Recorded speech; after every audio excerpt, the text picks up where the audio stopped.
quiet. Quiet on the set. All right, gotcha. This weekend SEC football promo. Take 2. Hey there, ladies and gentlemen, boys and girls. It's your guy, Mr. Fingaz, coming to you live from Zagnif Central. Hey, and I'm Collin P., a brother from another. What it is, Showbiz? I will tell you what it is, Showbiz. You guys, welcome to this week's edition of This Week in SEC Football. But before we get started, do us a little favor. If you're watching us on the YouTube, go ahead and hit the like and subscribe button if you have not done so already. We appreciate you much. And if you want to be a contributor to the show, a little something to help the cause, right down there in the bottom, in the lower third, in the crawl, rolling across your screen is the address for our Patreon page. We got some great perks for those of you that are contributors and regular viewers of the show, because we appreciate you so very, very much. So, Collin, my man, I think it's time to get this show started. What you say? My man, let's lay the hammer down. Oh, you know we gonna do something before 2 something. Club Shay coming right at you right after this.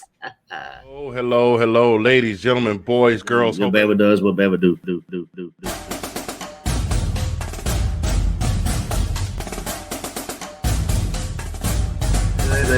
They were giving Alabama, like Alabama was this. If Alabama didn't lose their 2 starters. Did not show up that day, Dude, or was it you watch the same? systematically? It's offense, more like I've noticed it's more of a passing.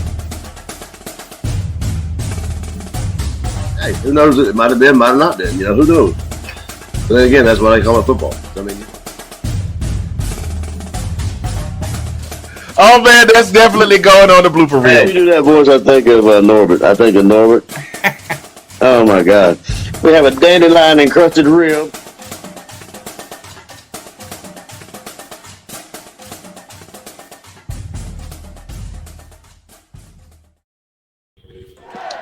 Hey there, ladies, gentlemen, boys, girls. Hope everybody's doing well. You, and you. Thank you so much for dropping by. I am Mr. Fingaz, coming to you from Zagnif Live. I almost forgot where I was, and that's an embarrassing thing when you live. You can't just go, wait, I'm gonna do it again. Hold on a second. We're gonna come back and do it again. But Mr. Fingaz coming to you from Zagnif Live. That fella right over there. That handsome fella, the brother from another mother, the sexy mother Hubbard, the ace of base, in your face, in the place. Collin P., how you doing, brother? Oh man, I'm doing just great, man. How you doing? I'm doing good, man. I'm doing good. See, you got a little round of applause there, sir. You take a bow. I appreciate it. I'll take it what I can get, man. Take what I can get. Gotta give you some love there. Give you some love. And welcome to This Week in SEC Football, episode 2. I'm sorry, season 2. See, that's 2. I gotta wait a minute. Hold on. Hey, it's Mr. Fingaz coming to you from Zagnif Live. I am one half of the cast of This Week in SEC Football. I've already introduced Collin. This is season 2, episode 8, and that's where we are right now. So I'm just gonna go ahead before I forget, because I'm on such a roll I might forget, and thank our very first sponsor today, DJG Enterprises, Greek Gans. Get your custom sports gear from there now. Hit them up, www.greekgans.com. Thank you so much for being a sponsor of This Week in SEC Football. Also, we got merch. We got merch, and neither one of us is wearing any today, so we're not very effective at selling our own merchandise, but that's the link right there. tinyurl.com, ZA podcast merch. You can go right there and grab all of your custom gear today. And we're going to be adding some more at the end of the week, so we'll have some This Week in SEC Football shirts. The logo will be on the back. Bada, bada, bow. Bing, bing, bing. Anyway, what's good, man? Man, just doing same thing every day, man. Get up, going to work, coming home, pretty uneventful. I'll take it uneventful. Nothing really excited, but just, them white uniforms from Georgia. No, those are the business. We're going to get into that in a minute. Oh, yeah. We're going to get into that in a minute. For those of you that don't know, we are both, if you couldn't tell, we're both dog fans. Collin's got his up over the top. I tried to point at it, but I'm not in the same room with you, so it's like over. Oh, that one. It's like, yeah, like that way. There we go. Straight line. I got a laser. Big dog fan. Oh, by the way, hey, Collin, who won the last national championship game? I forgot.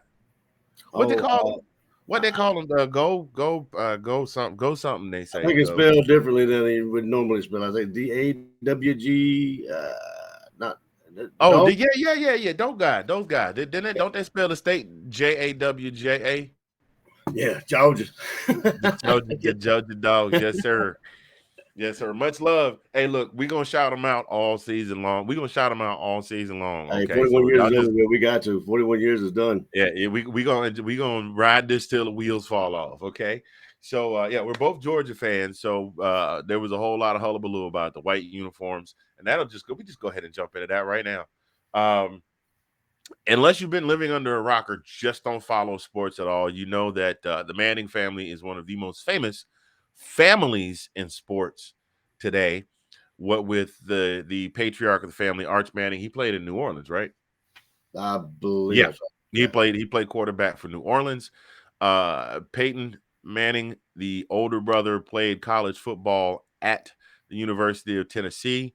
Mm-hmm. The younger brother, Eli, played ball at Ole Miss. Mm-hmm. Both of them had successful careers. Both of them won two Super Bowls apiece while they played in the NFL. Both are retired, and they have a nephew that is stirring up a whole lot of buzz. He's the number one most recruited player in the country right now.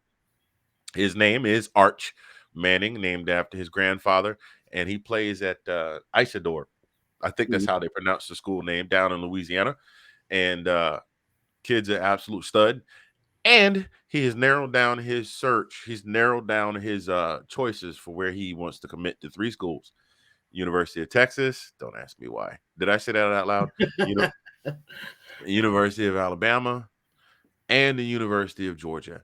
All three schools that, well, Texas not quite yet, but in a few years, will all schools that will be in the SEC at some Yeah. point while he is playing football in college.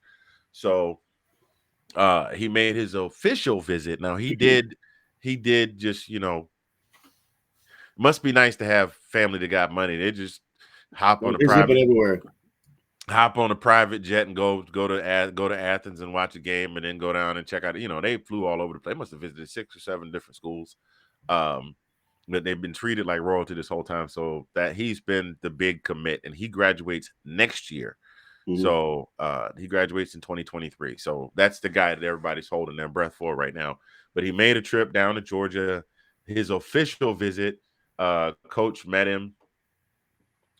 Coach met him, and they did. That's when they rolled out the all-white uniforms that we're talking Yeah. about. These uniforms are nice, man. They're white uniforms with the black numbers with red trim, with the red collar, with the G right at the tip of the collar. They come with the towels with the G on them. They got the G on the right hip with the Nike swoosh on the left. Really, really nice looking uniforms. Now, my personal opinion, I don't really care what your color combo is. Just go out and win. That's all I'm concerned with. But the white uniforms do look real nice. Social media is just like on fire. Um, Yeah. You have the traditionalists. I mean, you like the silver britches, you like the white jerseys. I mean, me personally, I don't like to mess with the uniforms too much, but I mean, if they look good, and I'm with you though. I mean, whatever you wear, as long as you win, get those W's, who really cares, right? But I mean, right. I'm more of a traditionalist. Like, I mean, I'm always happy to see them in the silver britches and the white tops or red tops. Don't want to mess it up too. I mean, I don't want to be Oregon. You know what I'm saying? I don't want to be Right. Like different Oregon. game. You know what I'm saying? Yeah, don't get it twisted. In Oregon, University of Oregon, their one of their alumni is a big heavy hitter at Nike. Yeah. And so, as part of his contribution back to his alma mater, he has laced them up. I mean, the uniform combinations are insane. I think they have Yeah. like 3 figures worth of different uniform combinations, where most schools maybe have 3, maybe 6 or so. Yeah. Um, a lot. And Oregon has yet to win a national championship. They've been good, I mean, they but look good. they look good. They look good not being in the college football playoff is what I'm trying to say.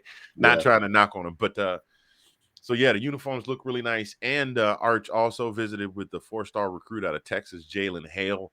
Uh, I don't know. I'm kind of excited that even if he doesn't come to Georgia, I don't think it'll hurt us that much, because next season, Stetson will be gone, because this is Yeah. his last year of eligibility. Right. We supposedly have Gunnar Stockton coming in this year. Yeah. We've got Brock Vandergriff. We Mm-hmm. still got Carson Beck. And then, so it's not like we don't have a stable of skilled kids with skill coming in. Yeah, It's it's like just, we're running back you now. We're turning into quarterback you. It seems like I mean, it's with the well, we would hope. stars. We would well, yeah. I mean, this is all on paper, right? This is all on paper. Nothing's been shown. You have all these 4-star, 5 stars. You know, it's looking like we're running back you now. We're quarterback you. Hopefully, we'll see what happens. But I mean, then Hopefully. again, it goes to the next. It begs the question where you have all this talent, and only one person can start. Only one person can play. So I mean, where are these guys what are they gonna do? Oh man. Yeah, what are you gonna do? It just uh wow, breaking news. This just in. Totally non-football related. Todd and Julie Chrisley were found guilty of bank fraud and tax evasion. They're facing up to 30 years in jail. Holy moly! For those of you completely unfamiliar, again, living under a rock, living with the Chrisleys has been was up until the Troubles a staple of the USA Network reality show staple. Um, and yeah, so tax evasion, they're facing 30 years. Wow, that's crazy. That's absolutely nuts. They'll probably do 5 and spend the rest on probation and have to pay off a bunch of money. But Yeah, there it is. Anyway, not to get sidelined. The biggest problem that we face with our quarterback room is that we get guys that are all in the same year. Like they're all really close together. yeah, The case in point, JT wound up having to take right. off and go to West Virginia because Mhm. Stetson said he was coming back. And one thing we know about Kirby is faithful to his guy. Just like Jake Fromm got him to the championship the year before, Yeah, he gave Jake the wheel again the following year. right. And unless Stetson is just absolutely horrendous in practice, coach will probably give him the wheel again this year. That Oh, still remain. I mean, it still remains to be seen. We know Gunner, not yeah, Gunner's supposed to be coming. Um, matter of fact, I think he's probably on campus if I'm not mistaken, because he should be graduated by now. So because the graduations have been taking place, so yeah, we'll see. We'll see. Um, that I think is going to be the biggest. I think that is going to forever be the biggest hurdle while Kirby's at Georgia. Is yeah. just there's so much talent across the country, and Kirby is a whiz at getting them to come to Georgia. Mhm. But Kirby's a defensive guy. Like Right, he's not a quarterbacks guy. right. Kirby played defense, and he was a linebacker, wasn't he? Was he a Yeah, linebacker? yeah. He was a linebacker. Yep. Uh, but he's got to get if not the offensive coordinator, he's got to get an assistant offensive coach that the quarterbacks coach is like, nah, this is the guy we need, Yeah. and everybody else is going to sit. So that's where we are with that. So Archie So I don't Manning know. went. I don't know. Maybe I didn't pay attention enough. But have you seen him the camera during the football games like last year? You see the camera pan to the crowd to the stands, and you would see Archie, on the arch in the crowd at Georgia games. But did you see him at the other teams? Like did the camera pan over to show him anywhere? Not that I know of, because the only games that I watched all the way through were the Georgia games. Yeah. Everything else, and caught up with the everything on Sports Center just to be up to snuff, and Right. then did my research.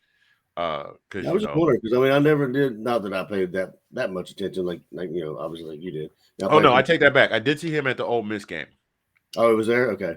Yeah, All right. he went. Of course, he was gonna go to Ole Miss. Yeah. Like even That's it. as a courtesy, even if he's not planning on going, he had to visit both his uncle's alma mater. So he went to Tennessee and he went to Ole Miss. Yeah. And I saw him at the Ole Miss game. I think he was at the Egg Bowl. Okay. Yeah, because I didn't see him, so I've seen him several times at the Georgia games and that kind of stuff. So Yeah, I don't know. I think he's leaning pretty heavy towards. I think Georgia is going to wind up being. I mean, it's going to be a tough decision. I think if anything, it's going to come down. To be completely honest, it'll either be Georgia, and watch what I tell you. And this was going to shock you. It's either going to be Georgia. It's either going to be Georgia or Texas. okay. And here's why I say Texas, even though that program appears to be in shambles. Mhm. he has an opportunity to be the big fish in the big fish Mhm. in the medium-sized pond. Because Right. Texas does have a huge booster base. They have a huge fan base. They've got a really storied tradition, their storied program. But do you want to come to Georgia and be a, a big fish in a pool with other big fish? Or do you want to go to Texas and ball out? But that begs the question, though. Do you really think? I mean, we know how Kirby is, but I mean, the lineage of Arch. Would you not start him? I mean, like, what would be the case for not starting him? If you know what I'm saying? Based on strictly based on what we've seen in the last 6 years. I mean, he's had some other guys that were stud quarterbacks and they wound up going to other programs. Jacob Eason wound up going to Washington. But they Justin, weren't a Manning type, a Manning well, lineage. I get it, but again, you're talking about a kid in high school. College ball is at a whole different speed. Yeah, College ball is like that secret sixth gear. Like you're in fifth and the pedals to the floor, right. and then you shift over and back and hit it and tap it on the side 2 times and hit the NOS, and now you're in sixth and you're doing over 200. College ball runs at a different speed than high school ball. I No, mean, I agree with what you're saying. Is that seems to be the topic of conversation, though? Like on most of these quote unquote Georgia fan groups, blah blah blah, blah. They skip, but I mean, they're saying that. I like that blase skip. I'm gonna have to use that. Skip Bayless. No, But go ahead. yeah, they're saying that kind of stuff. Like if he comes to Georgia, he better play than you got these other fans are saying, like, "Oh, why would you want to come to Georgia? He won't play because Kirby doesn't play, 5 stars or whatever nonsense they floating. You know what I mean? Yeah, well, based on what we've seen, Jacob Eason was the starter. He got hurt. He didn't get his job back. Right. Justin Fields came in, and everybody thought he was going to be the greatest thing since the coming of sliced bread or whatever Mm-hmm. was big before sliced bread. And he wound up. He didn't even see the field because Kirby handed the reins to Jake. You see Mm-hmm. what I'm saying? Yeah. And now Stetson won the national championship, and it's kind of assumed that unless he jacks up during training camp, he's going to be the starter. Yeah. And that's with Brock and Carson behind him and Gunner coming. Yeah. So we don't know. We don't know what's going to happen. No, we don't. I would like to think that he would play, but I think just using that logic, I feel that he would have a better opportunity to start if he were at Texas. I agree. Because he comes out. I think Bryce is a true freshman. Like here's the thing. Bryce is a true freshman, which means that last season, which means, or maybe he was no, the other kid, CJ Stroud was a red shirt. I don't know if Bryce was a true freshman or if he was a red shirt. I think he was a true freshman. So he was a true freshman. So he's got to play this season and he's got to play the 2023 season. Mm-hmm. I think Arch is going to come in wanting to start. That's why I say he's either leaning towards Georgia just because of the history of the program and the strength of the program, being the up and coming team in the SEC, having won a championship, Fresh off of his one, yeah. or he's going to go to Texas because he would probably have a better chance at starting, unless Texas does a complete 180 and just becomes this super stud Big 12 team the next 2 years. But I don't see it. Yeah, so I agree with that because that would give him more of an opportunity of a starting role. I mean, I see exactly where you're going with the Texas thing, but he wouldn't necessarily. I mean, I'm not even hearing any big names in Texas. I mean, he probably wouldn't even have to fight for the starting job. Nah. I mean, most of the guys that made the difference on the squad when Texas got that run going before they played Oklahoma will be gone by the time he comes out because the quarterback transferred. Casey Thompson transferred out. Bijan Robinson is they're predicting he's going to have a big year this year, and he's draft eligible after this season. So there's 2 big weapons there that'll be gone. Most of the guys Texas never was really all that great on defense. So that's going to be the other thing that might be part of it. Is he going to go there and be a stud on offense, but then he's just going to have to, the offense is going to have to work that much harder to keep a team in games because the defense it'll be a shootout every game. Yeah. You can't, that Colt McCoy was a gunslinger and he didn't win every game. May he rest in peace. But you know, is it Colt McCoy or is it the kid from Hawaii that passed away? Oh yeah, that was a kid from Hawaii because they played with the Redskins, right? Colt Brennan. Colt Yeah, Brennan. I'm sorry. Colt Brennan. Colt Brennan. Colt Brennan was a gunslinger too, and you know they had that one phenomenal season where we went out there and did a little hula dance on him. But yeah, yeah, I was actually on a cruise when that happened. yeah, I was surprised they were playing the game. But yeah. yeah, they, I don't know. It'd be So that, interesting. yeah. So I mean, what do you think? Where do you think? Where do you, out of the three schools that I mentioned, where do you think he'll wind up? You know, picking when it's time to commit. I don't know. I kind of tend to agree with what you said after you kind of was talking about it, or about Texas, because that would give him the the opportunity to start, not have to necessarily fight for the job. Which I mean, I'm not saying he couldn't win the job, hands down. I mean, but then again, you look at Georgia fresh off the heels of winning the national championship. Do you want to go to a program that's on its way up, to winning more championships? I don't know. I mean, I think he might come to Georgia. To be honest with you, I think because I mean I've seen him, and just from what he's talked about, saying that Athens is the best college town, or just kind of the comments he's made. I don't know if he's actually throwing that out just to kind of throw people off, but just kind of that stuff leads me to believe he's gonna come to Georgia. I don't think it's a throwing people off thing. I mean, Athens is a great college town. I mean, I went to school there. I can tell you, it's a great college town. I partied there. I didn't have the grades to go there. So. My friend. The reason why I wound up at Savannah State the following. Not a knock, and mind you, now not a knock on Savannah State. To those of you that are watching right now, because Savannah State is an excellent school, with excellent credentials and a rich and storied history. It's just that I started at the University of Georgia, and if I had done what I was supposed to do, I would have finished at the University of Georgia. But I wound up having to sit out and go to another school for a term, and then enrolling at Savannah State. I just was like, you know what? I'm just gonna stay home and go to school, and things worked out very well for me at Savannah State. Oh yeah. So there we go. You tend to learn the hard way. Yeah, absolutely, man. I absolutely did. Okay, I don't know how long these sound effects are, so I have to kind of wait them out. Just like you have too much fun there, brother. No. If I really wanted to have fun, I'd boot up the remember the sound effects I used to have at karaoke. I still got the baby right here. Gosh. Yeah, but no, we not gonna do that. We not gonna do that today. Anyway. So we're gonna move this thing along. Those of you that just joining us, thank you for tuning in to this week's edition of This Week in SEC Football. I am Mr. Fingaz from Zagnif Central. That is the brother from another, Collin P, coming all the way live from the DMV. Oh snap! I just made another one. Watch out now. I like that. No, this is better.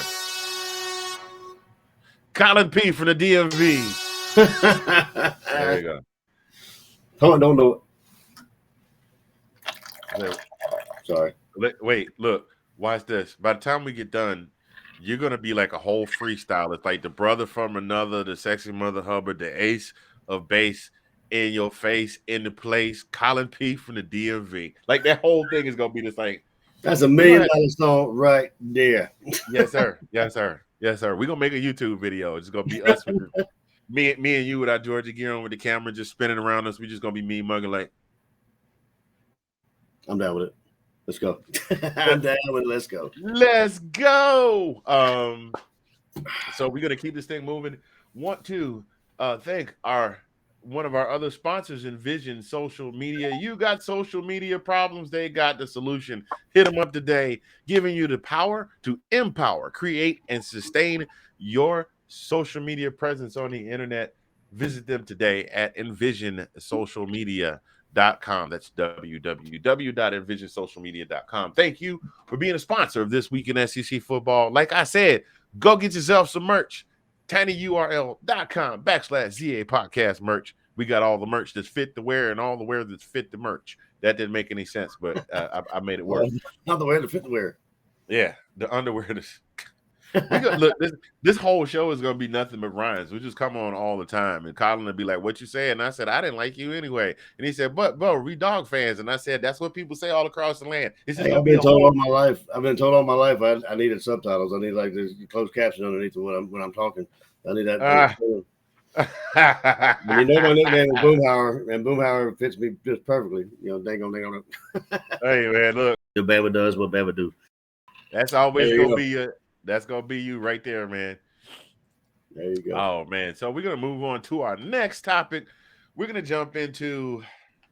Yes, it hasn't gone away yet, y'all. I mean, the monster just keeps growing bigger every day. You know how Thanos went around the universe and every time he collected an Infinity Stone, he got a little stronger, you know, or like when the Hulk gets mad Mm-hmm. and the angrier he gets, the stronger he gets. The NIL train is just running out of control. There was an article that came out, I believe it was from Bleacher Report, and it was Ryan Day, coach of Ohio State. Did you see the article, sir? I didn't see it. We have the article posted on. By the way, go by and visit us at. If you'd like to visit us on Facebook, we are at This Week in the SEC. That is the name of the Facebook group. It is visible to the public, but you have to request permission to join the group, and we got to vet you and stuff like that, like you trying to get a government job or something like that. But come on by and join us at This Week in the SEC on Facebook. You can also check us out at Zagnif Productions on the IG.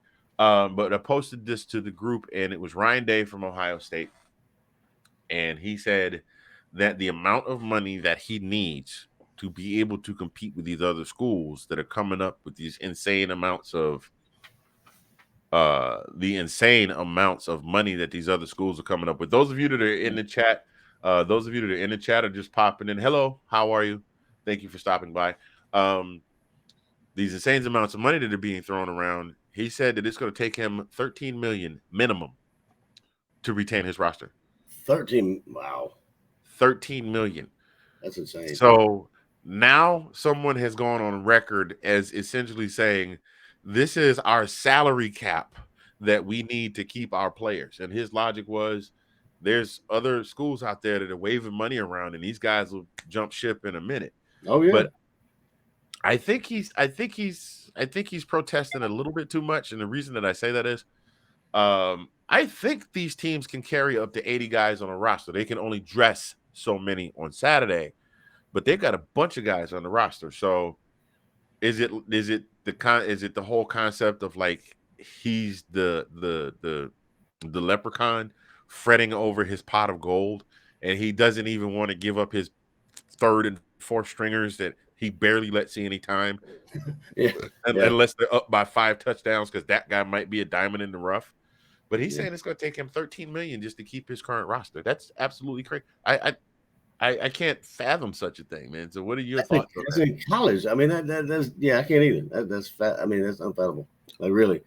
Like who's he? I mean, like I wonder where he gets that number from. Like 13 million. I mean, like who's he basing it? Is it a particular school or a particular conference? I mean, like is it just the number he's throwing out there? You know what I mean? I believe that he kind of got that from the average of like the top 5 highest NIL valuations. I mean, you got kids in high school right now, that have NIL deals waiting on them till they graduate. When they graduate, I think like Bronny James, even though his dad is a billionaire. By the way, LeBron James, first active NBA player to become a billionaire, even though his dad's a billionaire. Yeah. He's got money waiting on him when he graduates from wherever it is that he's going to school. Not a big NBA guy, folks. I apologize to those of you that are NBA fans, and I don't want to upset anyone. It's just football is my number one sport, and I love it. But Bronny's got a huge deal waiting on him when he gets out. When he gets out of high school, he's gone, and he's got money in his pocket already. Boom, and Dad's probably got sponsorship deals lined up for him too. And and that's the thing is 2 words: market value. Mm-hmm. So you got a couple of guys with I think Rattler has a $1 point something million NIL deal at South Carolina. Okay. I didn't see that. Yep. So if Spencer Rattler, having had the season he had last year, has this huge NIL deal, what do you think some 5-star that's good, some 5-stars coming in next year is going to want? He's going to want 2 Oh, or it's 3 gonna million. be going. I mean, it's gonna keep going up and up and up and up and up. Hey, what's up, Foobs? Appreciate you dropping by. Andrew Faubert, our buddy from the neighbors to the north, eh? One of our resident Canadian football gurus stopping by to say hello. Appreciate you, brother. It's crazy, man. So market value is market value is what dictated that insane contract that they gave Deshaun Watson, which they might not wind up paying, but out having to pay out. But that's a different subject for a different show in the Let's Yeah. Talk Football Number family. 24 already on the docket. Go ahead. Sorry. Yeah. So right.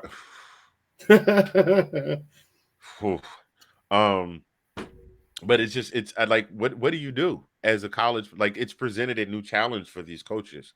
It's like, not only are you competing to get the best players in the country, entice them to want to come to your school and play football. Now, in addition to that, you're Cha-ching. competing against, Nate Snell in the building. What's up, Nate? To the host of the Big Nate Sports Podcast. He talks WNBA, Major League Baseball, He talks it professional all, doesn't he? football. Huh? I said he talks it all, doesn't he? Like he's pretty much a He talks about a lot of things. Really big in the WNBA. Is one of the few podcasters sports podcasters that talks NBA. He's also now an insider for the Washington Mystics. So he gets to call in and ask questions at the press conference. So thank you for joining us, sir. Appreciate you. Big Nate Podcast. You can find that right on YouTube. Just type in the Big Nate Sports Podcast. And he's got, like, God, he's been doing it like 3-4 years, and he's got a ton of episodes. ton of A content. ton. Like, we're doing like one episode a week. Nate will be watching a game and something will happen, and he'll be like, I've got to come on and talk about this right now. Yeah. Yep. So going back to the NIL, though, I mean, it goes back to what we've always said. There needs to be some kind of a something done with the cap on it, and not the cap space, or not cap space, but I mean, there's got to be a limit. Is what I'm trying. They're going to have to cap it, and I still stand by what I put out before about the trust fund, because I agree with you totally. That makes sense. Because what's going to wind up, I mean, if it keeps going at the rate these kids are getting money, I mean, last year DJ Ugalele got $1 million deal. As soon as they said go for it, DJ Ugalele had $1 million deal with Dr. Pepper. Boom. Mm-hmm. Now you got people with $3 million deals. Next year, you're going to have kids with $5 million deals. At the rate this is going, at the rate that's going, these kids are going to be making the same money as the pro players in a decade's time if it runs unchecked. And guess what that means? If the kids start think about this. The guys that are playing in the league right now, you've trained as a football player your entire life. Then you go off to college and you play and you just work out and you beef up and you boom, boom, boom. And then you get drafted and then you get your rookie deal. And then at the end of your rookie deal, they hand you a $15 million a year contract, right? Which ain't nothing to sneeze at. But then they hand you a $15 million contract in the offseason. You win a Super Bowl, right? So that's in February. And then come June or July, you hear Boise, Idaho 5-star quarterback has $27 million NIL deal to go play at Ohio State. Yeah. Do you see where I'm going? So then absolutely. Yeah. That means at the NFL level, if we definitely understand how inflation works right now, don't we all? So anyway, they definitely got to do something to get that under control. But $13 million, that's a lot of money. Yeah. I mean, it's just insane to me how it's gotten here. How it's actually gotten to this point, and quickly. And very quickly. It was actually, we knew it was going to get there, but I actually didn't think it was going to be this quick. Yeah. I mean, yeah. Dude, listen, it hasn't even been a year. It hasn't been a year since the NCAA signed off on it. It's been 11 months. I mean, a lot of these kids are getting it even before their performance has been evaluated. You know what I'm saying? And that's another thing. You got. I mean, you're 5-star according to who? Okay, this paper says you're this, that, and other. Your greatest things since sliced bread, like you said, before sliced bread, whatever. But we have not seen you on the field. In college, I have not seen you do anything yet. Side note, got a question to ask you, man. Sure. That thing gets bumped around a lot. The best thing since sliced bread. Okay, and I've been listening to that phrase for 50 years. So has nothing else come along since sliced bread that's been better so that the saying can change? Like sliced bread is where we start. Like, think about it. The wheel, figuring out how to make clothes, figuring out how to build houses, automobiles, televisions, radios. Nah, fam, sliced bread. What vaccinations? We can wipe out this. We can wipe out this. We can wipe out diseases, man. Like we've wiped out polio. We've almost wiped out chicken pox. We've wiped out the meat. Nah, fam. Have you tasted John Durst bread hot out of the oven with some butter on it? Sliced bread.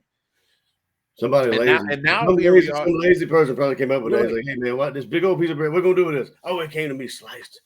Right. And wait a minute. And now in 2022, self-driving cars, self-driving cars, the internet, the invention of the virtual world. That one kind of scares me a little bit, but we ain't gonna get into that. That's a different discussion for a different podcast. The whole virtual universe, the metaverse, all of these things, and we still at sliced bread. I mean, couldn't we at least upgrade the Krispy Kreme glazed donuts? It's the best thing since Krispy Kreme glazed donuts. Wait. The best thing since the Crystal's 24 steamer pack. Don't even joke about that either. You know what I'm saying? The best thing since Jack in the Box on a Friday night after leaving the bar at 2 a.m. Any of those things. Nah, fam. Sliced bread. That's where we are. But yeah, to get back to this NIL thing, we kind of got to wrap this up and move along to our next segment. It's the number one problem. As soon as I heard, I was excited for it when I heard it, but as soon as I heard that the NCAA was leaving it up to the states and the schools to figure out how to make it work, I said that's going to be trouble right there. And now here we are. Yeah. And then how do you unring that bell? Like, how do you roll that back? Right. Because it's only going to take that money away from them. I mean, once you give those kids that kind of money, I mean, you ain't taking it from them. You know what I mean? Right. I mean, I'm not talking, but you're going to have some angry kids, some angry people who try to. Or at what point, if they start enforcing regulations, at what point do you make the cutoff? Like, does this only apply to players that will become? Imagine being a senior, you're getting ready to graduate high school, and then the NCAA finally says, "Look, we gonna limit you guys to X number of dollars a year." Yeah. And these guys have been working these deals all year long, and now they're thinking they will get 2.5, and now they can only get maybe 300,000 over the course of 3 or 4 years. Well, at that point, I mean, they're just going to be mad. I mean, like you said, though, it's something that has to be done. You know what I mean? And who was it that said? Somebody said something that made a lot of sense. That it actually happened too fast. NIL stuff happened too fast. Each school should have somebody that actually works only the NIL stuff. Like, I mean, it should have somebody to regulate that in the school. Or maybe if it needs to be one or two or more than one person. No, they need a department, because it's not just going to be limited to. It's not just going to be limited to football, because you got most schools have football, baseball, basketball, and then you've got gymnastics. And come to find out, that I didn't even know there were cricket teams. So, like, you got cricket teams and lady softball and swim teams and golf and track and field. So you would need a whole department. I would figure you'd need about a department of about 20 people.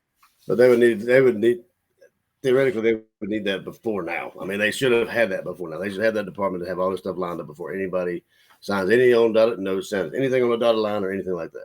You know, what they in retrospect, because hindsight's always 2020. Oh, absolutely, always 2020. The NCAA probably should have said, we will allow the NIL deals effective in a period of 1 to 2 years, but prior to that, we must receive proof that every school has come up with a business plan of action. You must have a department But then that limits like the smaller schools and the Power 5 schools. Like, you understand what I'm saying? Yeah. Uh, But but has there been any NIL deals for the smaller schools that you're aware of?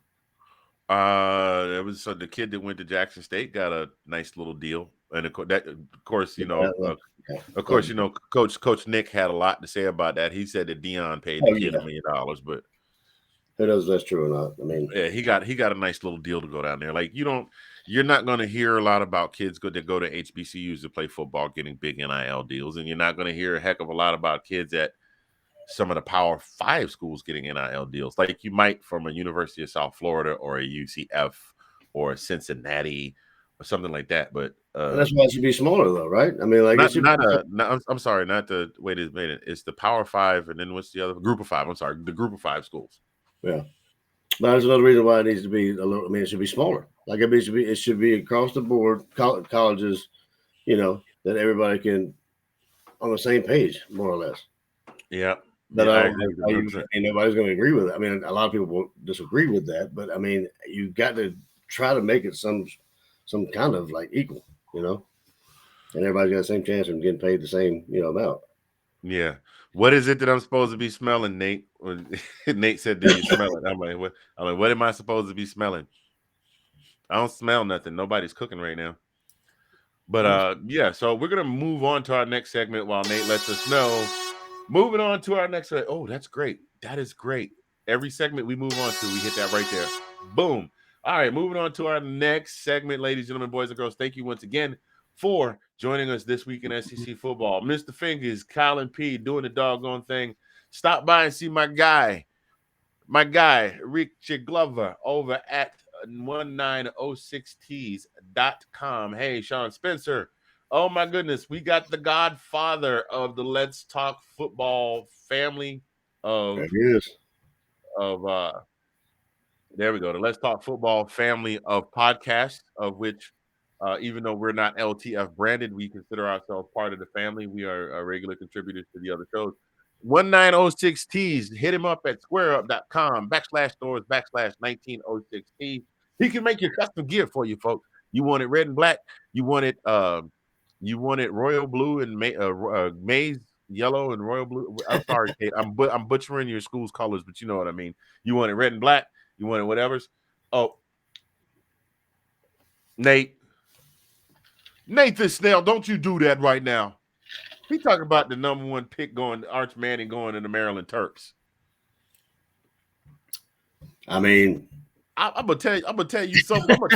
Listen, let me tell you something, boo-boo. Whatever you fell and bumped your head on, you better go see a doctor right quick because you have some kind of intracranial trauma that is causing your brain to swell and it's gonna ooze out your ears. The Maryland Terps. They got good uniforms too. Listen, I'm not dogging your teams. I know you a home team guy through and through 100%. But his only 3 official visits was Georgia, Texas, and Alabama. And last time I checked, they're a little bit geographically distanced from Maryland and Virginia. But hey, look, if he goes up there, there might be something to it. He might do a little something if he go up there. Yeah, I'm not taking anything away because Kevin Garnett said anything impossible. So you want to go to a school where he's a superstar, he can definitely go there and be a superstar. Yeah, but his whole goal is to get into the league. So and we know how the Manning family operates. You see what happened when Eli got drafted by San Diego. Said, I ain't going.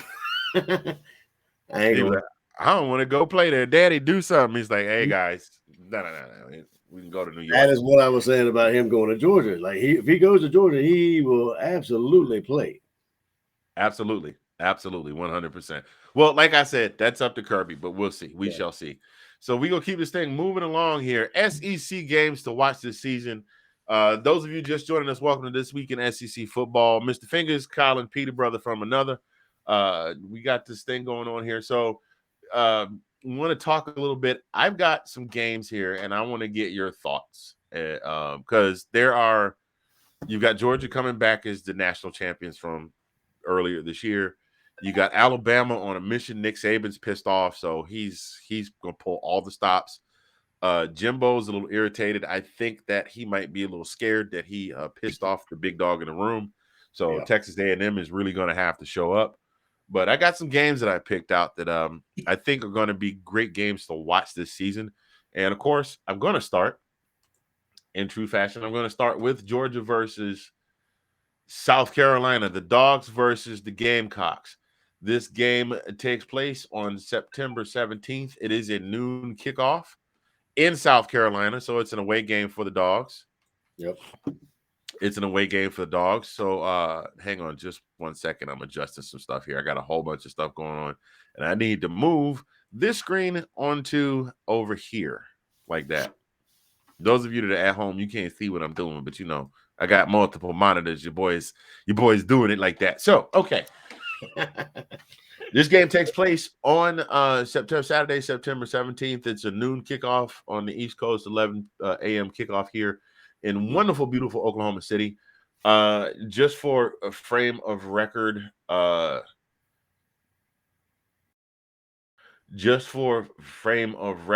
last 5 games, record to record against each other. Georgia went 4-1 with the sole loss being their singular loss of the season against the Crimson Tide in the SEC championships, which they in turn turned around and defeated Alabama in the national championship. And South Carolina had a little surge late in the season. They wound up going 3-2 overall. They did have a close loss to Missouri, and they got completely shellacked by Clemson. So we shall see. Now, here's the big thing. Here's the big thing. This is the reason why this is an exciting game for me. And then I'm gonna hand it over to you and get your thoughts. Georgia lost the bulk of the starters they lost to the draft were from the defense. Now they're reloading, so I'm expecting the defense to take a little bit of a step back, which means if Kirby's smart, no pun intended. No, if Kirby is smart, no pun intended. But Anthony, Kirby is smart. That's why that's his last name. See what I did there? I didn't even mean to do that. It just worked out that way. But if Kirby's a coach worth his salt, which he's already proven, he's going to work real hard on getting that offense to improve. So basically, what that tells me is that South Carolina not being very strong on defense, they're going to have to step up against the Georgia offense, and the Georgia defense is going to have to step. Well, common sense. But it's just a game that's interesting for me to watch. And then another reason why it's interesting for me to watch is that South Carolina's offense was not exceptionally proficient last year. But as I mentioned earlier in the show, they picked up Spencer Rattler via the transfer portal. Spencer Rattler, who was supposed to be the next coming of every great quarterback to the University of Oklahoma and wound up being benched for Caleb Williams. But as we know, Oklahoma's offense was not all that great. Not their offense. The defense was not that great, and their offense struggled at times. The offensive line struggled. I mean, even when Caleb came in, he had to make tons of plays with his feet. So we'll see where that goes. But that's a game I'm interested to check out. I want to get your thoughts on that. What do you think? Yeah, no, I agree totally. I mean, I think it's always been talked about how much we've lost our defensive. How much the players we lost on defense will impact our season this season. I think it will, but I don't think it's going to be impact as much as people actually think. But then again, you're hoping your offense can kind of take up for that possible shift in the defense that we've had this past year. But I'm with you on South Carolina. That's going to be an interesting game to me to see how they come back. Obviously, come back from last year, having a subpar season, and but it looks like they were coming back. Correct me if I'm wrong, but they were coming back at the end of the season. Did they have some good games at the end of the season, or they? Yeah, I definitely think it will be. I definitely think that will be a really good, and it's going to be an early season. I think it's going to be an early season good game. Yeah. Now, Nate, I got a question for you, sir. How you gonna come on an SEC football show and ask me questions about University of Maryland? I just want, I love you, but I'm gonna have to do. This is what I do. This is what I'll do for you. Next show, episode 9, I will do my research on Maryland and Virginia, And if you want to come on, I'm extending that invitation. Matter of fact, Nate, you're more than welcome to come on if you'd like to. Hello to those of you that just joined the comments. Welcome to This Week in the SEC. Mr. Fingaz here, Collin P over there, the brother from another. Yes, sir. Moving on to the next game that I think will be really interesting. Tennessee, the Volunteers versus the Panthers of Pitt. The Panthers of Pitt. Just a look back at their last 5. Pitt finished 4-1 with their with their loss of their sole loss in those 5 being a 31-21 loss to Michigan State. A 31-21 loss to Michigan State. And Tennessee wound up finishing 3-2. Of course, we remember the 41-17 drubbing that we gave them, and then losing also in overtime to the Purdue Boilermakers, 48-45. I think Tennessee is going to be much improved on offense. Quarterbacks coming back. They didn't lose a whole terrible lot to the draft. So I think they're going to be very strong. Pitt, I don't have a whole heck of a lot of background on Pitt. I know that Kenny Pickett is now in the league, and that guy was their star. He was the rock. He was the foundation of the offense. So I'm expecting their offense. I don't know what their backup has because I didn't see a lot of them last season. So until I see different, I'm expecting their offense to take a little bit of a step back.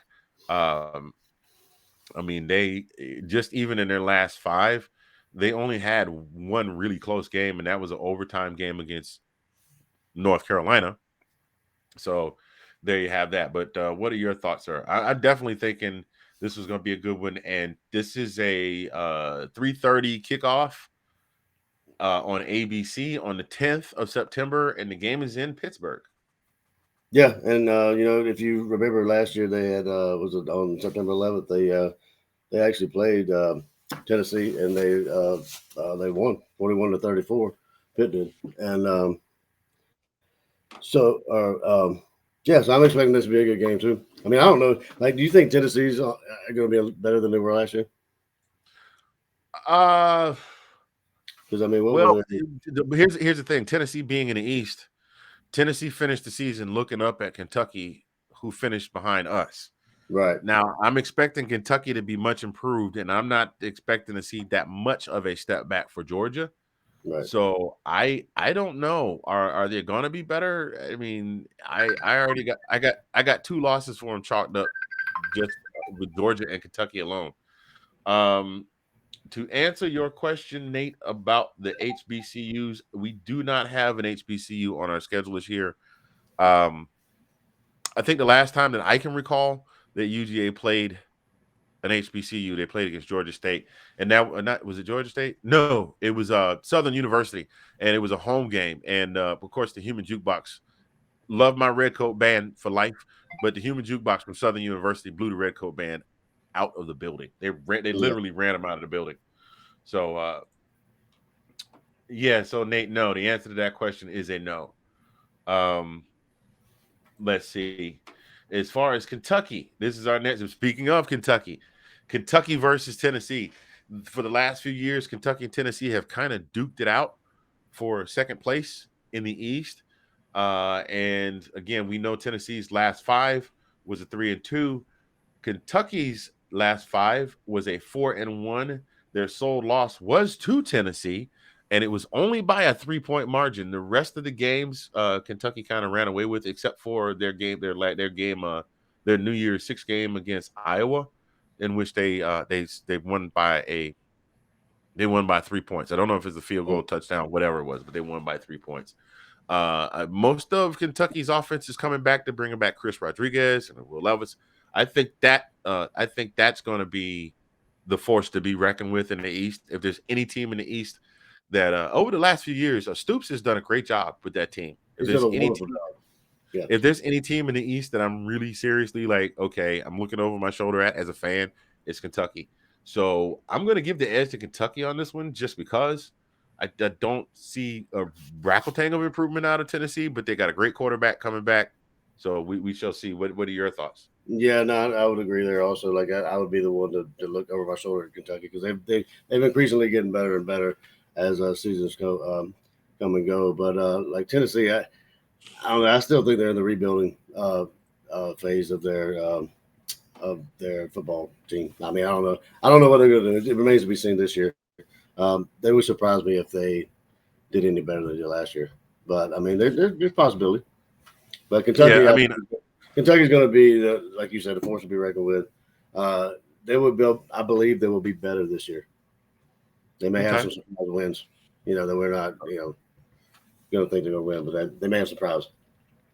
Okay. All right. Well, I'm working with that. So who are you giving the edge to? You giving the edge to Kentucky in that one? Yeah, I'm giving the edge to Kentucky. Okay. All right. As a matter of fact, let me go ahead and write these down, man. I'm sitting here and we're just talking, and I should be writing these down because we're going to revisit these at some point.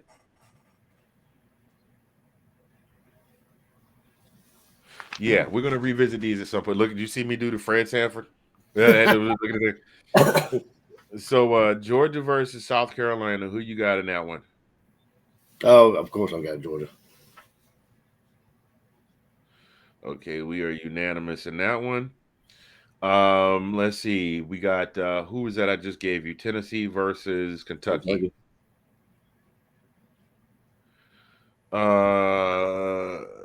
Just for form, I think I'm going with Tennessee. And then what was the other one? I missed one. Did I miss it? It was Tennessee and Pitt, wasn't it? Tennessee and Pitt. I'm gonna give the edge to Pitt in that one.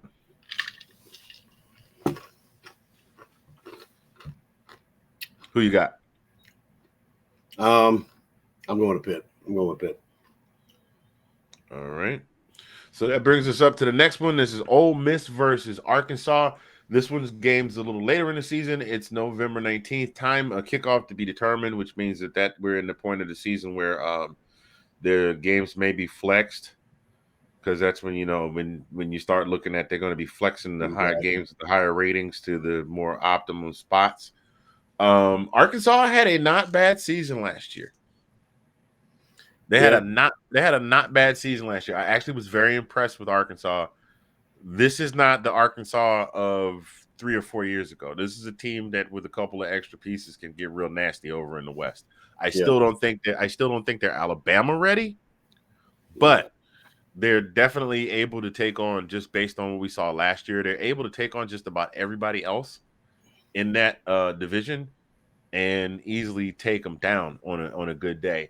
Their last 5, Ole Miss with a 4-1 record, sole loss being a New Year's, but you understand. New Year's Day loss to number 7 Baylor, 21-7.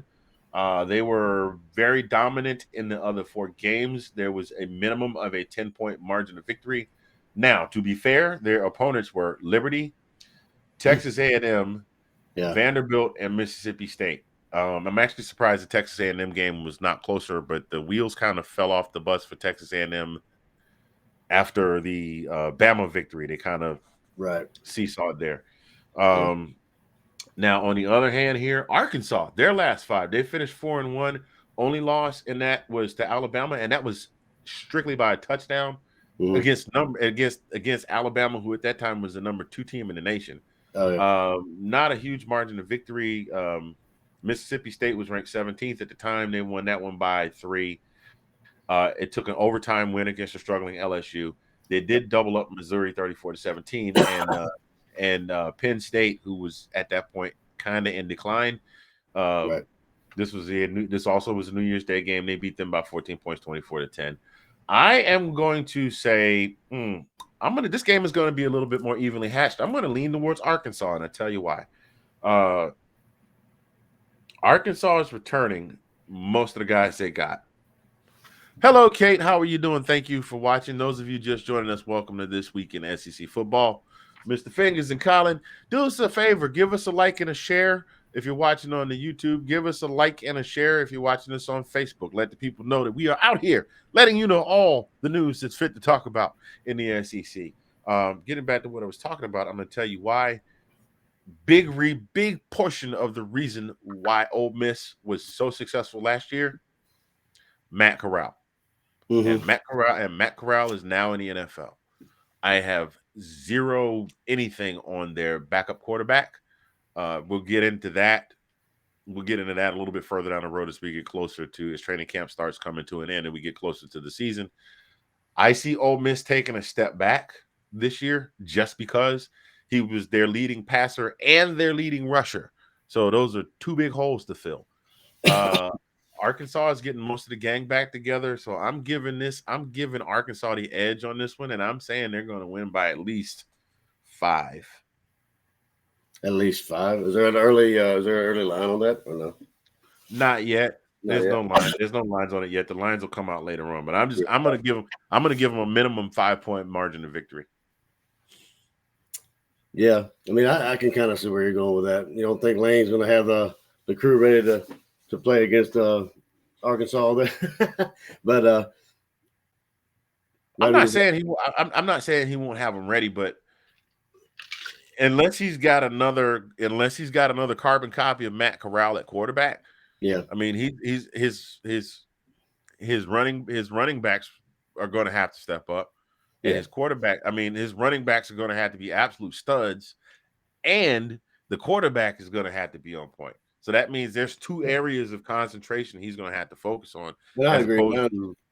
I agree with that. Yeah, I mean, and like you said, Arkansas has been coming up as well. They've been showing me a few things that we haven't seen, in a while, and they've been playing pretty good football. But like you said, those 2 holes may prove to be, the reason that Arkansas does win. And I agree with you. It's going to be a close game. I do believe, maybe a field goal, maybe. So you giving it a field goal, but who are you giving it to? Arkansas. I'm with you on Arkansas. I agree. Okay. Well, we are pretty much in sync, like like Lance and the rest of the group. I'm writing and trying to remember at the same time.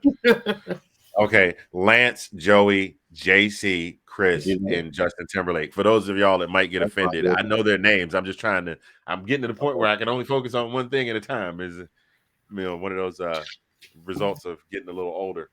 All right, next game up. This one I can't wait to see. I don't care if it is a blowout, but I just want to see this one just because of the bad blood, the bad blood between these 2 coaches.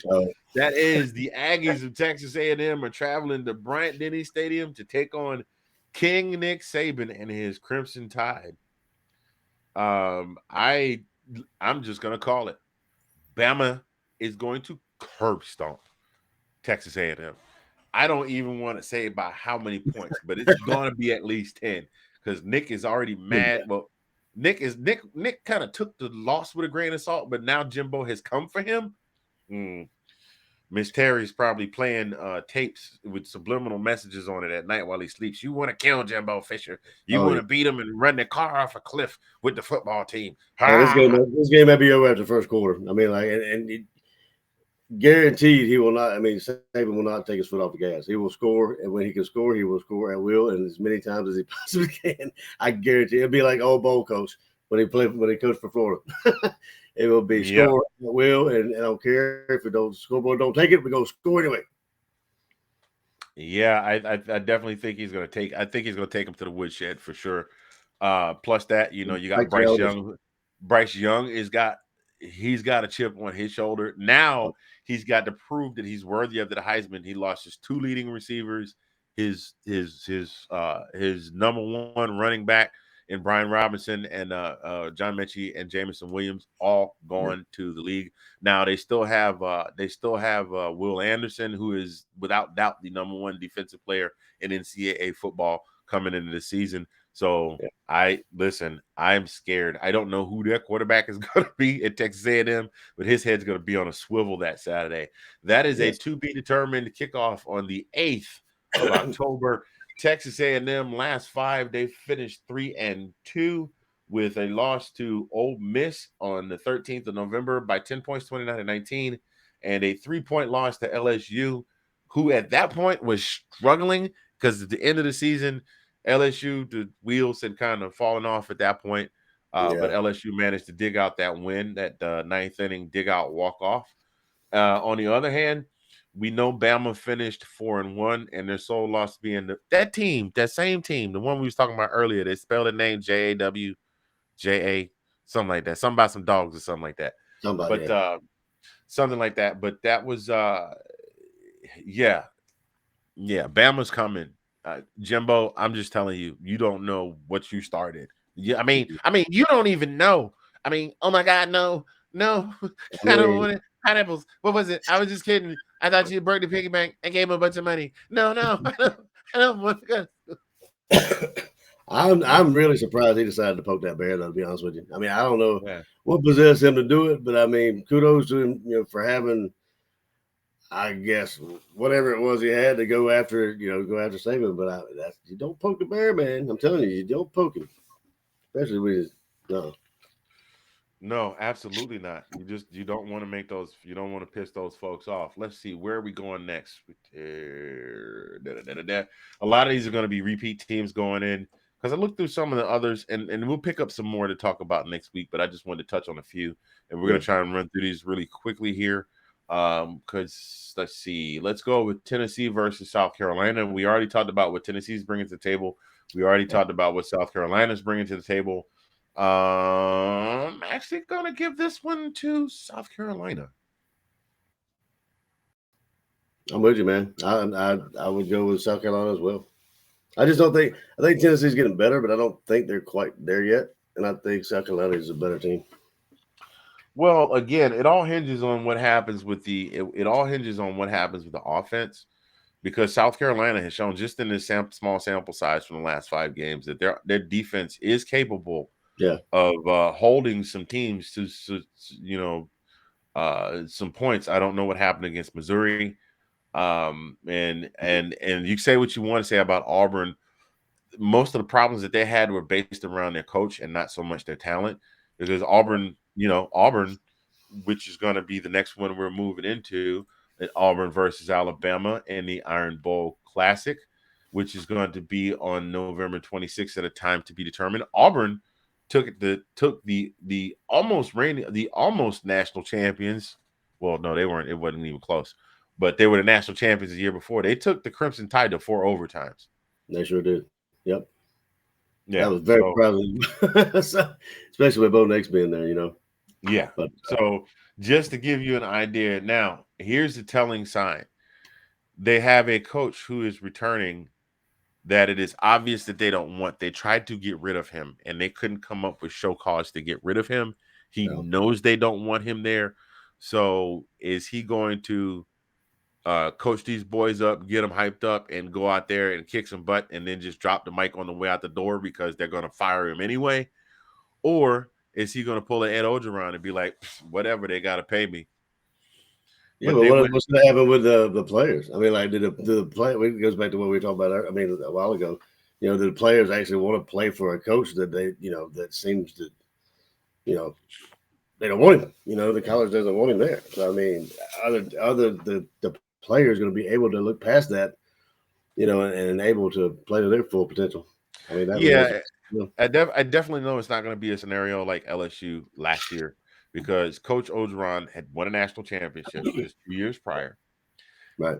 And he still had some of his recruits that he brought in while he was there, kids he'd coached up that were graduating that year, so they still rallied behind him. Harsin, this is only his second season, and from what I can understand, he has no camaraderie with the team. The team has like little faith in him at all. So we shall see. But they went 0-5 their last 5 games, 20-3 against 20-3 at Texas A&M. They got beat 43-34 versus Mississippi State. They lost to South Carolina by 4. They, of course, the infamous one of the greatest Iron Bowls I've ever seen. 22-4 overtimes, and then they lost to number 20 Houston 13-17. On the flip side, we know about Alabama. We know what they bring to the table. I am going to give this one to Alabama.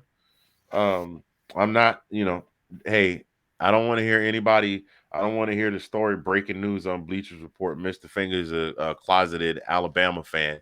I just think that's just the way it's going to go. Auburn is going to be in a rebuild for. They'll probably, if Harsin does as badly this year as he did last year, he's going to get the axe. And then they're going to be in a rebuild again. So I don't see them pulling this off this year. I don't even think it's going to be nearly as close as it was. It might surprise me, but I don't think it's going to be close. Yeah, I was leaning toward Auburn just for the simple fact of the surprise factor. Because I mean, who knows what could happen? But I still think Alabama's going to be, they're going to be hurting from last year, and they're going to be mowing people down. I mean, like it's going to be, what I normally say, Bama does what Bama do, and they're going to do it. They're going to do it with authority, I think. Yeah, well, the one thing about Alabama is we know Alabama traditionally, and since the reign of Nick Saban, has only had to sit out a year or two for the national championship. Well, they won the championship, and they won the championship for the 2020 season. Georgia won the championship of the 2021 season. So I am fully expecting that Alabama is going to come out with all guns blazing. Not both. Not both. They're going to be blazing from the hip, from the shoulder, from the knee, over the back, behind the legs. They're just going to be coming full tilt boogie. Yeah. I seriously, I feel bad for all the teams that Alabama's playing this year, and that's not me being a homer. Rolling on back over to Kentucky versus Ole Miss. We already know their last 5 record. I think Ole Miss pulls this one out. This was going to be kind of a shocker. I think by the time the line comes out, that Kentucky will be favored, but I think Ole Miss is going to pull this one out just because. Just because. I'm gonna go against the greatest. I'm going Kentucky this time. So you got Kentucky. Going with Big Blue. Big Blue, the Cats, as our good Kentucky superfan Wesley Gaines calls them. Wes, I hope you're doing well, bro. We might have to talk about another little wager this year, because I know he's gonna be talking smack because we have to play in Kentucky this year because they came to Sanford last year, so we shall see. That's actually one of the games that Golden Blue Dude said we could potentially lose. He did. Yeah. Moving and he on. said lose Tennessee too, but go ahead. No, I think actually that's all of it. That's all the games that I had selected there. But just to talk about KJ Jefferson's coming back, Malik Hornsby's coming back. They got 2 freshmen. They got 1 senior running back coming back in TJ Hammonds from Little Rock. This looks like this is going to be a really young team. A lot of freshmen and sophomores. Treylon Burks will be back at wide receiver. He was one of those studs for the Arkansas, for the Razorbacks. Did a lot of work there. Good Lord, they've got like a whole house full of wide receivers. They got 2, 4, 6, 8, 10, 12, 14 wide receivers. Of course, like I said, you can carry a big roster. It's just everybody can't dress for the game. Exactly. Speaking of Arkansas, since that's it, that's what we got. So you and I both picked Georgia over South Carolina. I picked Tennessee over Kentucky. You went with Kentucky. We both picked Pitt in the Tennessee versus Pitt. We both went with Arkansas in the Old Miss. We both went with Bama against Texas A&M. We picked the Gamecocks against Tennessee. We both picked Bama over Auburn, and then you picked Kentucky, and I picked Ole Miss in that game. So that's what we got. We'll have more. Games in the SEC games to watch in the SEC on next week's show. But I wanted to talk about this too, since we're talking about Arkansas. We did say that Pittman has done a great job with Arkansas. Well, he just got a new contract through 2026. He led them to their first top 25 finish in 11 years. Last time they finished in the top 25 was 2011. Wow. They'll extend it by a year if he wins more than 7 games. If he wins a bowl game against a Power 5 or top 25, that can also count towards his 7 wins. They're raising his salary to a little bit more than $6 million a year. So he's getting ready to move into the range where Kirby was last year. And I think Kirby got an extension and a nice little chunk of a raise too. Yes, he did. How much did Kirby get up to? Is he at 8 now? Because he was like at 6 point something last year. He's close to 8. It might be like 9. I think he's like closer to 9. I think. Yeah, well, that's only fitting of. I mean, look at what he's doing with the program, man. I know. I mean, absolutely. Not to turn this back into a complete "we love UGA" fest, but that's great. Yeah. So, well, that brings us moving on to our next segment, ladies and gentlemen. Thank you for joining us this week for This Week in SEC Football. I am Mr. Fingaz. That's Collin P. all the news that's fit to print about SEC football this week.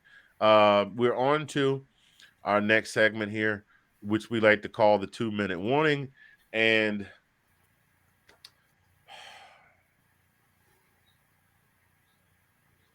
I don't know. I know a lot of my statuses, a lot of my 2-minute warnings have been about take care of yourself, love one another, do these kinds of things. But it's just hard to not look around and see what's going on around you right now and not just try and keep people encouraged. I know that a lot of you that are watching, you you've seen the news stories, you've seen the things that are going on. We're still we're coming out of COVID, and then now all of a sudden there's this monkeypox. You see the things that are going on in the news, you see the things that are going on all around the world, and it's easy to be discouraged. The only thing that I can tell you, and I don't have a formula for how to do it, but the only thing that I can really tell you is try and take the time every single day to find something to enjoy about life, whether it's something small or whether it's something big. Whether it's having a conversation with the barista that's making your coffee, or somebody happens to pay you a compliment, or it's just a really pretty day out and you're riding and you're just looking at the sun setting as you're driving home. Well, God, I hope you're not driving home when the sun is setting, because the days are getting longer. That means you don't get off work till like 8:30, 9 o'clock. Later than that if you live further north. But Yeah.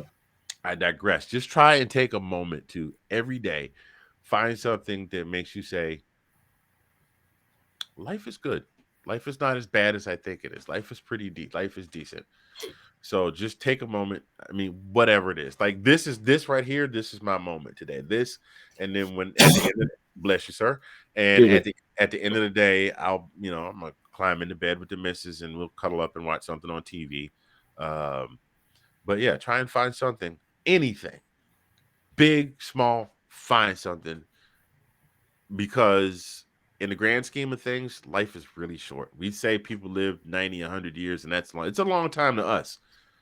But this big old spinning rock that we've been on, the third one from the sun, has been around for a long time, way before we were even here.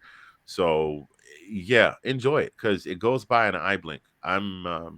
It dawned on me the other day. I posted a status on Beyonce's Blue app that I have gotten to the point. I hosted karaoke. Those that don't know, I hosted karaoke for almost 20 years. And over that 20-year period, I had different phases of people come and go. I had the group that was around the time you and I met, and then that group kind of dissolved and reformed itself with new cast of characters, and those younger people got to a point where I was in my 40s and hosting shows to packed houses with people in their 20s.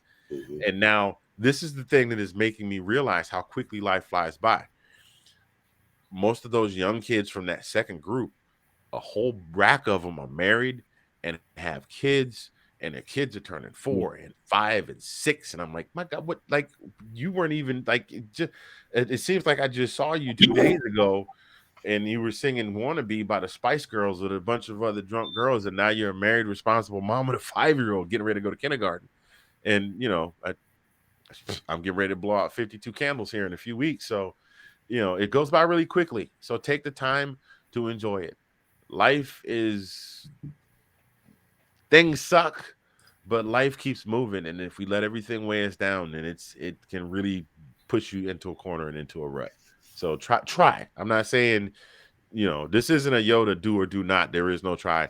Try really hard to just find something every day that's a feel good moment for you. And that's my 2-minute warning. Yeah, no, I couldn't agree more, man. And even going through the things that I've gone through, me and Brady's mom and that kind of stuff. Going back, let me back up a little bit. What you were saying, like the way the world is right now about the COVID and the monkeypox, and it seems like when you turn on the television, news is there to, I guess, not. News is supposed to be the news, but it seems like every time you turn on television or turn on radio or something bad's going on. And like you said, it can be hard to, I guess I hate to use a cliche, but see the forest through the trees. I mean, that life is better, than it is being portrayed. There are things in life you can't necessarily stop the bad things from happening, but you can always focus on the good things that are actually still around. And that's never been so more apparent to me. We're going through the stuff with my son, and just seeing how hard it's been for us, but it can always be harder. I always say that it's always worse for someone else. Somebody's always got it worse than I got it, no matter how bad it is. Somebody got it worse. And, I'm just thankful that every morning I wake up and I'm vertical, and there's not really too much else to be mad about. You know what I mean? If you're up and breathing and vertical, walking around, have people that love you and you love people, there's a lot to smile about. So, yeah, that's absolutely. that's my 2-minute warning there as well. I agree with you totally, dude. Just it's very hard to notice and focus on the good things when so much bad is happening or seems to be happening right now. But there's good out there, believe it or not. Always, man. And good people. So. Always 100%. I agree with you 100%, my friend. So that, ladies and gentlemen, that is going to do it for us today. We do appreciate you guys checking in with us today here at This Week in SEC Football. We try and do this every week. We don't always manage to succeed, but we try and put out an episode at least once every 2 weeks. Right now, we'll be going every week once football season starts. We'll be going hard in the paint. So, no days off because we got to keep up with the news and keep you abreast of what's going on. We'll be putting up little short clips of these videos for those of you that can't sit through a whole hour and 20-minute show. We appreciate you. Oh, by the way, Gold and Blue Dude, that reminds me, just because I said a timestamp. Gold and Blue Dude, I'm still waiting to hear from you, bro. Get at me, Doc. Let me know something. Let me know something. Man, appreciate you, bro. One of the hardest working dudes out there. Gold and Blue Dude. At least one video every day, sometimes 2 or 3. College football, college basketball, West Virginia fan. Great dude. Check him out if you get an opportunity. But we try and do this for you every week, and we appreciate those of you that have been supporting. We have people that are now regularly watching every week, and that is absolutely awesome. We have folks that are checking out the videos, the shorts, because like I said, some folks don't want to sit and listen to 2 people talk for an hour at a time. But but we appreciate you all for tuning in nonetheless and watching and sending us love. Just a little note here. We do have the website with the merchandise from our show, tinyurl.com/ZA podcast merch. Go by there and check us out. We've also got the Patreon page, which is patreon.com/Zagnif Productions. I'm working on the tiers right now, on the levels.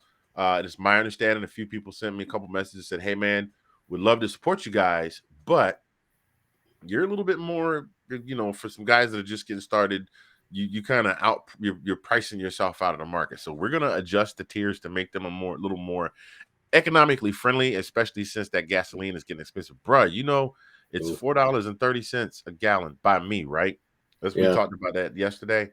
How about which way am I looking? Okay, that's the front of the house, which means we're going that way. 2 miles east of here, there is a 7-Eleven, and their gas is $4.75 a gallon. A mile down the street. It's crazy, bro. That's insane. Of course, that 7-Eleven also is surrounded by 3 or 4 gated communities. With the houses that are on the upper end of 6 figures and above. So I guess I can follow that logic, but still, the average Joe like me, I'm like, dang, it's gonna cost me $5 to get enough gas to put in my lawnmower. Like just a couple weeks ago, I could fill up the gas can for the lawnmower for like $1.75. Now it's gonna cost me. Yeah. There's a 22-gallon tank, man. It's $92. I mean, it's like I saw somebody post that the other day. It's almost $100 to fill up your car. You got 20. Oh, thank you, Jesus. Thank you, Jesus, for me driving a car with a 13-gallon tank. Yeah. But even still, that's up to 52. Yeah, absolutely. That's 52 on a good day. Right now, I got a half a tank. I might need to fill up. You sound like my parents. My parents never let it go below half a tank because it hurts their heart. Well, that's the key to it. That's the key to it now, man, is fill your tank all the way up as much as it hurts. As soon as you get paid, go straight to the gas tank, fill up your tank, and then do not let it get past half empty. Yep, absolutely. Because a half a tank of gas for me, what is it, $4 a gallon, $6 half a tank for me is like 24, 25. That's a lot more palatable. I can stand to spend $25 at the gas pump and be full. Yeah. Now it would be nice if I could spend $25 from E to F, but I don't even like driving to E no more. My favorite gasoline meme right now is I put $25 worth of gas in my car and it went from a small E to an uppercase E. Oh my God. Yeah, that's my favorite one right there. There you go. But anyway, we do thank you again, ladies and gentlemen. We appreciate you. We will be back next week with episode 9. On behalf of This Week in SEC Football, I have been Mr. Fingaz from Zagnif Central, the brother from another Collin P, the sexy mother Hubbard, the ace of base in your face, in the place, all the time with the rhymes. Not a bump on the log because he loved them Georgia dogs. Collin P from the DMV. Collin P from the DMV. On behalf of my co-host and myself, we thank you, folks. This has been there we go. This has been This Week in SEC Football. We appreciate y'all. We'll see you next time. Go Dogs. Go Dogs.